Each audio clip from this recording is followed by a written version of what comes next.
What are we gonna do now? There's nothing we can't do.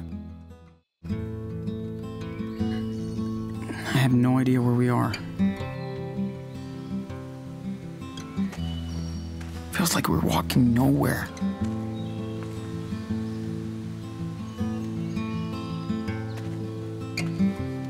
I don't think Daniel understands what's going on. I can't tell him the truth now.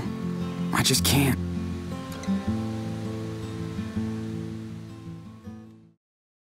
So, general question, how do you go about when you develop a game which is so story-driven and quite simple, I think, but so immersive, you know?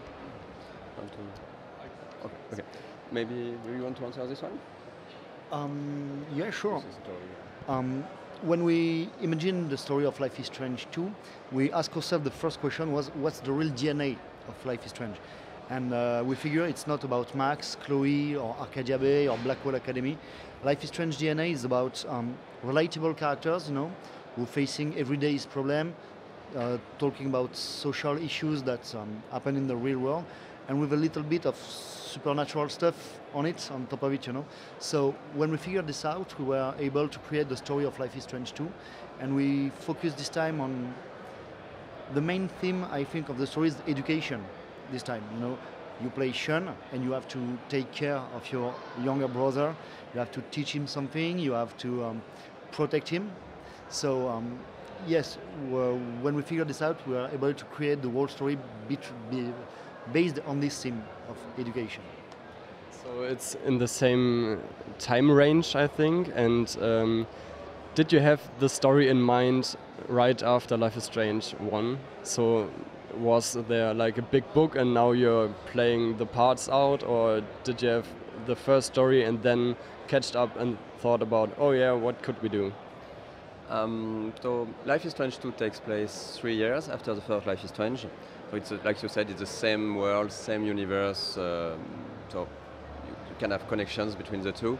But to be honest, when we started to work on the first Life is Strange, we had really this story of Max and Chloe in mind. It's really long to create a game, and our main focus was really, when we work on a game, to think about this game, this story, what we want to tell in a game. So we worked the first Life is Strange like this, and then when we start to work on Life is Strange 2, like Jean-Luc said, we were thinking, okay, what do we want to tell now? What do we want to bring to the players? What kind of themes, what kind of feelings we want the players to get when they will play the new game? So we started to work on those new characters and new story. So to be honest, we are not trying that much to think of a lot of bigger connections. It's more, we have one game, one story, one good story we want to tell in each of the game, and we try to focus on to that. It doesn't mean that we don't, of course, work bridges and stuff that can link the stories together, but we are still really focused on trying to tell the best story ever for this project. Was this a little hint, so we can expect like crossovers between the old story, like some news happening, there was something crazy in the old city and now it's referring to the later one? Yes, as Michel said, there will be connection, you know, between Life is Strange and Life is Strange 2. Some hints, you know, some Easter eggs, stuff like this. But you also can play Life is Strange 2 without have played Life is Strange. It's totally, it's two different stories. But for sure we can tell that there will be a huge connection between Captain Spirit and Life is Strange 2. And the choices you have made on Captain Spirit will impact the story of Life is Strange 2. So, how do you go along creating this art style? It's, I think, the drawn figures, it has its own style, you know. That's something we started on the first Life is Strange. I think that what we wanted is, since our games are filled with nostalgia, with those games are more about stories and characters and feelings that the player hopefully will resent when he plays.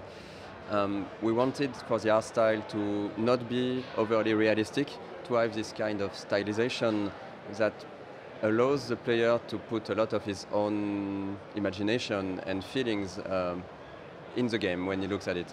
I mean, it's like when you're watching a Pixar movie, there is all those degree of stylization, of reduction in the level of details that I think makes those Pixar movies quite magical, because you can really focus more on what they want to show you. That's the same approach that we had, that sometimes in a scene the focus will be extremely important on the lighting, because that's what we want the player to remember the most of a scene. Sometimes it will be the details on the face, but as a whole the big picture should leave space for the player to project a bit of himself into it.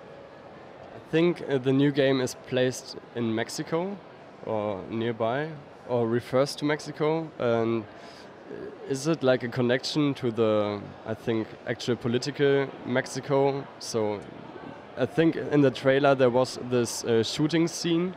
Is this like a statement, a political one, or do you refer to some kind of, things that happen in the real world?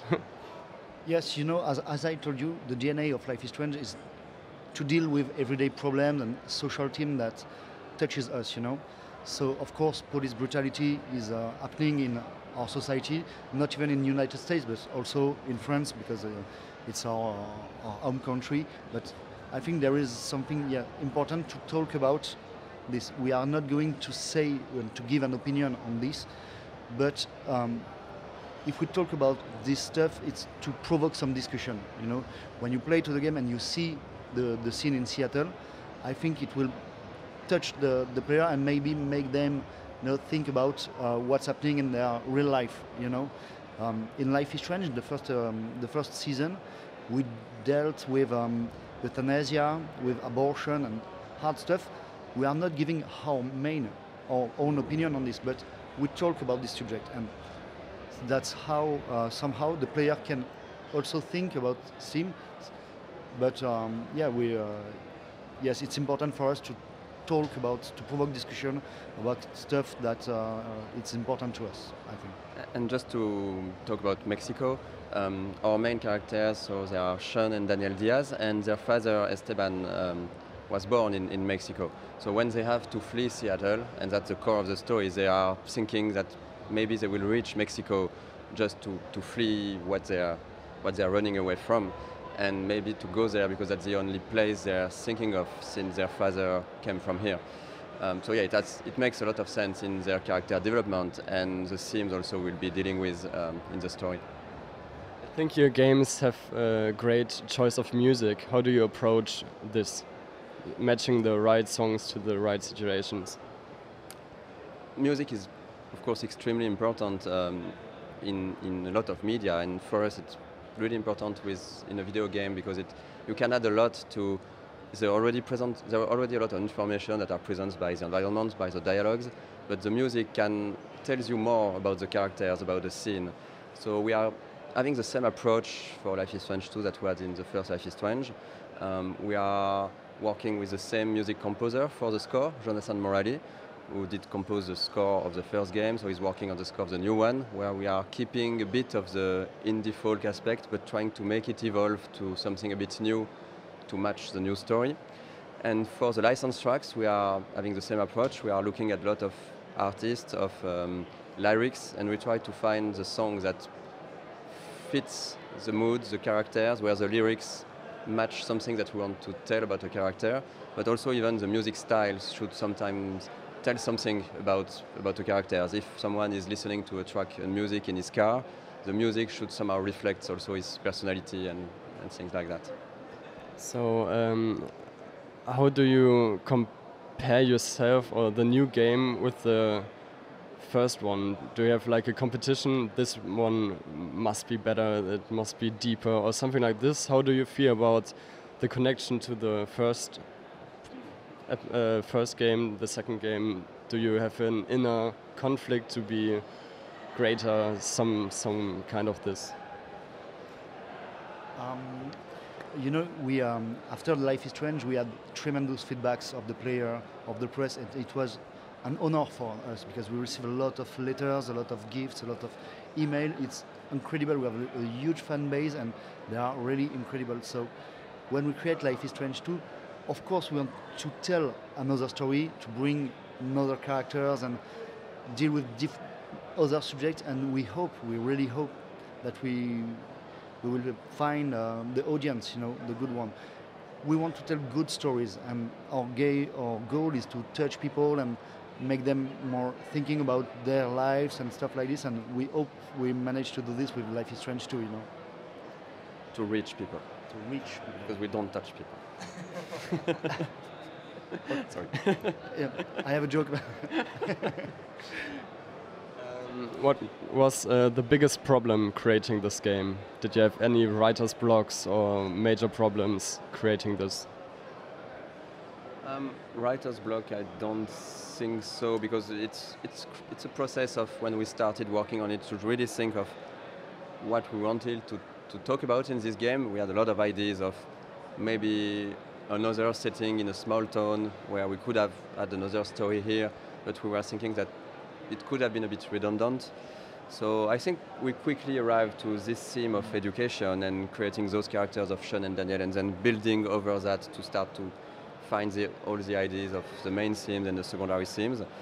I think that was complicated. It was the idea that being sure that, like you said, that it was a challenge to ourselves to, yes, decide to make something different, because we knew that we had to renew ourselves and find a new story, a new themes. So there is this small part of our mind when we can thinking, are we sure that people will enjoy it? But hopefully they will. On a more technical point of view, the biggest challenge was when we were sure of the story was to work on Daniel. Because Daniel is so important for this story, is a character you have to care for, you have to teach, you have to be with.